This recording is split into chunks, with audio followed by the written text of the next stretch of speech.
We begin tonight with a closer look at our local housing market. Some have called what we are experiencing right here in the Coastal Bend and even across the state the perfect storm. Demand for housing over the past year paired with a historically low supply has sellers getting top dollar and buyers in some cases left standing on the outside looking in.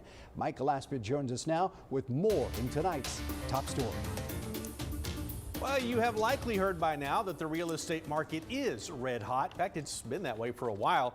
We've heard stories of bidding wars and buyers having to compete with multiple cash offers above the asking price for an existing home.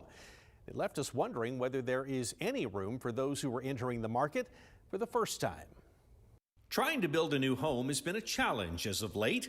A slower moving supply chain and higher prices for materials has many people either delaying or scrapping their plans altogether. But trying to buy an existing home can also be an eye-opening experience, especially now. In some cases, sellers are getting nearly double the price their home may have commanded just a few years ago. It's still a very hot market right now. Right now, we are seeing the median home price in the Corpus Christi area at about $250,000. That's up more than 8% from this time last year. And when you consider all of Nueces County, the average home price jumps to $265,000. According to the Texas A&M Real Estate Research Center, for probably the first time ever, at least half of Texas home sellers this year were able to sell their homes for their starting asking price or more. It's all about who wants what you have. Now, you don't necessarily have to go into the office for work. You can remote work.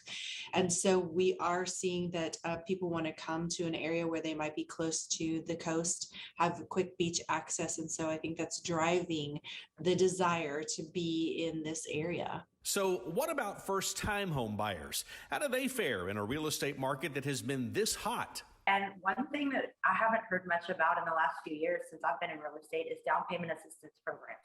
I have lenders that do those. It's great to see a client come to the closing table and have $0 to close, or a much smaller amount compared to standard costs. It's those down payment assistance programs coupled with record low rates that in some cases can give first-time home buyers an advantage.